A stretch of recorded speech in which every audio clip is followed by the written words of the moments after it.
Everything you wanted to know about the Super Bowl, but we're afraid to ask. Hi, everyone. Al DeMarco here. And the thing I can tell you that's most important, it may be the single most wagered upon sporting event in the history of sports gambling, but it's just another game. No different than a Mid-American Conference football game being played on a Wednesday in the middle of October. Somebody wins, somebody loses. It's a 50-50 betting proposition. Don't fall for the hype. Don't fall for the pomp and circumstance. It's just another game. I know that's hard to accept, but it's just another game. That's the bottom line. And listen to me. If you don't know who you liked for this game, the minute the NFC and AFC championship games were finished, you got problems. Listen, there's a lot of guys in this industry, handicappers, who are indecisive and they waffle back and forth. And as of today, still don't know who they like. That's problematic, isn't it? Listen, I began my career as a sports reporter, right? Worked my way up and eventually became managing editor of a nationwide sports wire service that counted just about every major television station, sports network, and sports talk radio station among its clients. But I was also the NFL editor too. And for 6 straight years, the minute the NFC and AFC championship games were finished, I had already, during the course of those games, written my Super Bowl preview and prediction.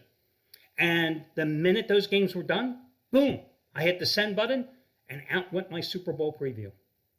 And for 6 straight years, I hit the game straight up and against the spread because I was that good, because I was gambling back then. I was into it, even though I was a reporter. You have to know who you liked the minute those games were over. And during this period, where you see and you hear about somebody came in and bet $600,000 on the Eagles, or somebody wagered $850,000 on the Chiefs. Well, there's 2 schools of thought. 1, damn, they got a lot of money and we don't. And 2, shouldn't influence your decision one way or another. Doesn't mean a damn thing. Can't let it influence you what other people are doing. That's the bottom line. Listen, the American Gaming Association each year releases its survey about how many people are actually betting on the Super Bowl and how much money is going to be wagered. So this year they said 50.4 million adults. That's about 20% of the adult population in the U.S. are going to be betting on the Super Bowl. I'm telling you, that is a severely understated number. That's like asking people if they watch porn and you think they're going to admit it? No. Okay, that's the bottom line. They say $16 billion is going to be bet on the Super Bowl. Again, I think that is severely understating the real number, probably by about 30 to 40%. Now, that is up by 61% from last year's survey. 3 types of bettors bet the Super Bowl. Gambler number 1 is the guy who's been betting all season long. Gambler number 2 is the guy who was betting early in the season, lost it all, and is coming back for one big score, trying to get it all back. And gambler number 3, that is just a casual bettor who's betting because it's the Super Bowl. They bet the Kentucky Derby or if the Triple Crown is at stake because they can. They're the same people that go out and play the Powerball when it's worth billions of dollars because, well, it's worth billions of dollars because they can. Gambler number 1 knows what he's doing.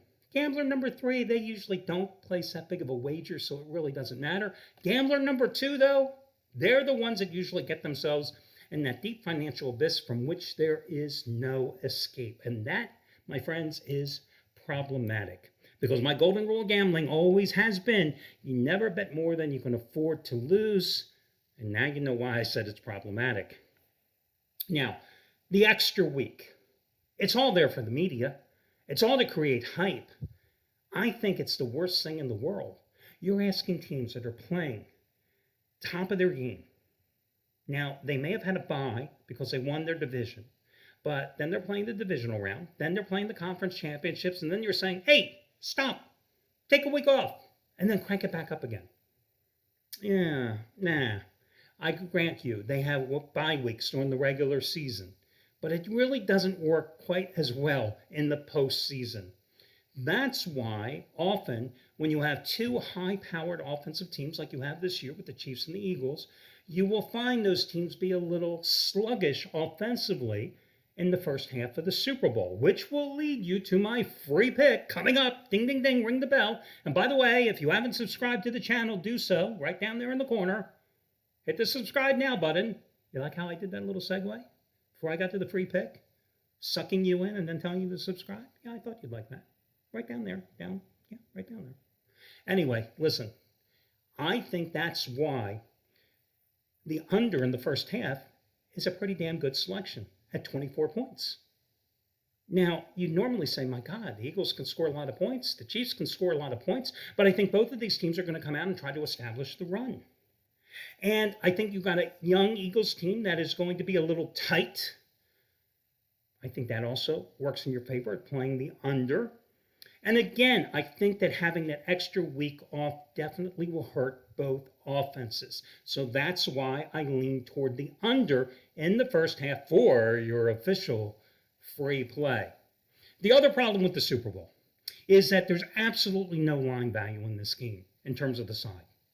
Listen, I've always said that I like to concentrate the most where the odds makers concentrate the least. That's why on a busy Wednesday or Saturday in college basketball, or Saturday in college football, or a full slate on Sunday in the NFL, you can always find those hidden gems. And those hidden gems are where you find soft numbers, where the odds makers have just seemingly made a mistake. Not in this game. That extra week works against you. There is no line value. That value has been sucked out from the most overanalyzed, overhyped game that you will ever find in your life. This isn't March Madness where there's a zillion games every Thursday through Saturday for the first couple of weeks, and you can still find those hidden gems. This is one game in 2 weeks, no line value. Problematic. That leads me to props.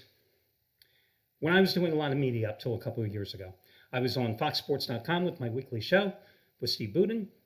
I was doing TV in Philadelphia, Chicago, New York, Cleveland, nationwide. I was broadcast on DirecTV and Dish Network.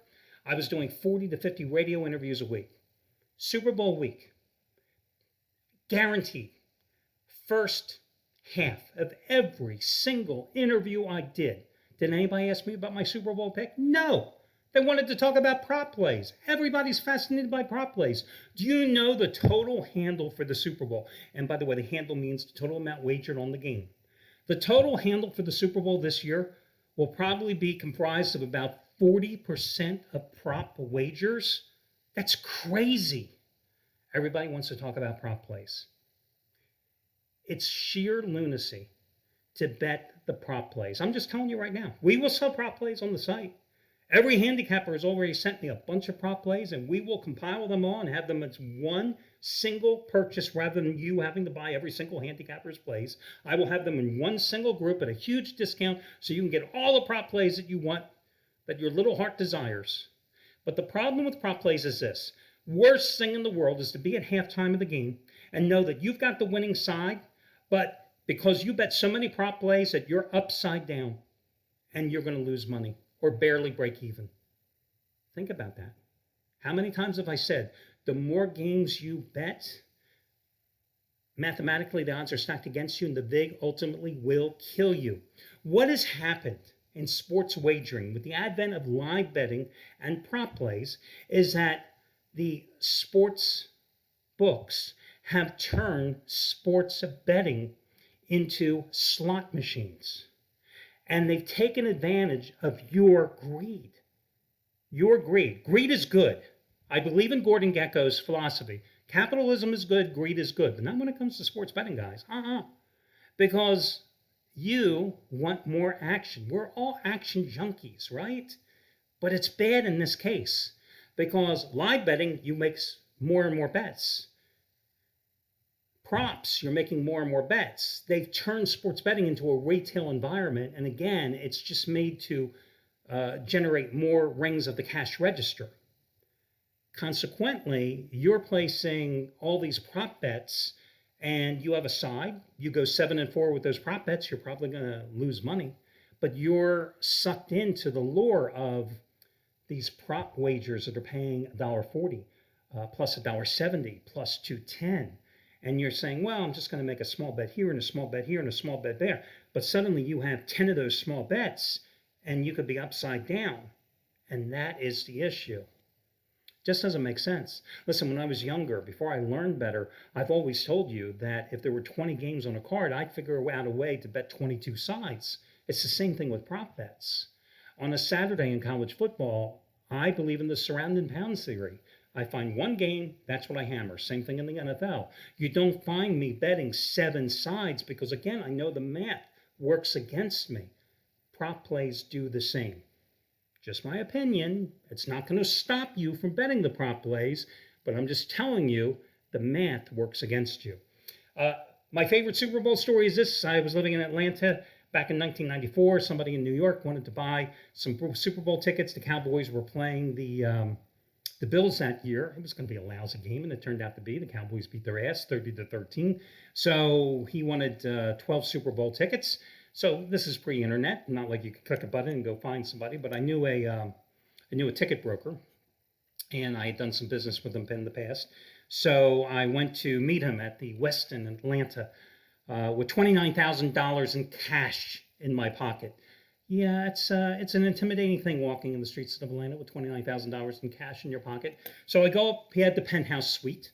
I go on up and I buy the tickets, and the guy would have offered me like a single ticket in the nosebleed section as a commission because not many guys walk in and give him $29,000 cash.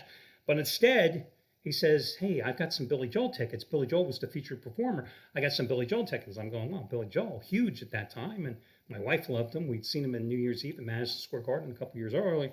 So he gave us 2 tickets, front row for Billy Joel. And then he says, hey, I got some Frank Sinatra tickets too. You want some? Yeah. Take some Frank Sinatra. I've never seen Frank Sinatra. So we were like 9th row for Frank Sinatra.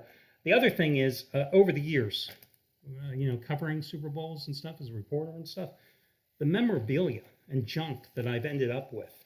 I have like a bin full of this stuff. I'll probably sell it on eBay soon. Don't write customer service saying, hey, Al, do you want to sell me your stuff? What's this? This is the silver anniversary stuff from Tampa, the collection of cards the NFL handed out. Let's see, what's this one? I don't follow any of this stuff. I don't collect my memorabilia anymore. Oh, the Super Bowl theme. Oh, this is the silver anniversary theme art cards. I've never opened this. I guess they're like postcards. Who God knows if I don't know.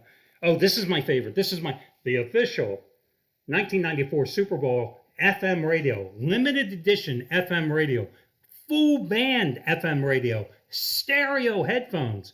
2 AAA batteries included. You think those batteries are good still from 1994, guys? But hey, it's the official FM radio from the NFL. Never open. Wonder what that's worth on eBay. And then, of course, playing cards galore. This was, Bill Parcells and the Giants. Damned if I know what year that is. These are my favorite. I have tons of this stuff. I don't know what this is.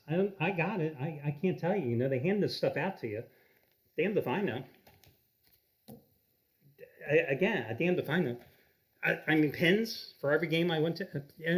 They hand out pins like people hand out candy at Christmas. Here, take a pin. Okay, you go in as a media and they give you like 27 pins. Hey, I'm going to wear my pin on my lapel. Sweatshirts, got them coming out the gazoo. Anyway, just so I throw that out there. Anyway, listen, good luck, everybody. Hope you win some money. I will have my pick available on Sunday, and I will be the featured play, in fact, as the half-price play of the day, because there is nobody hotter in the NFL than yours truly. And that'll be Sunday's video, but wish you well, and good luck, everybody.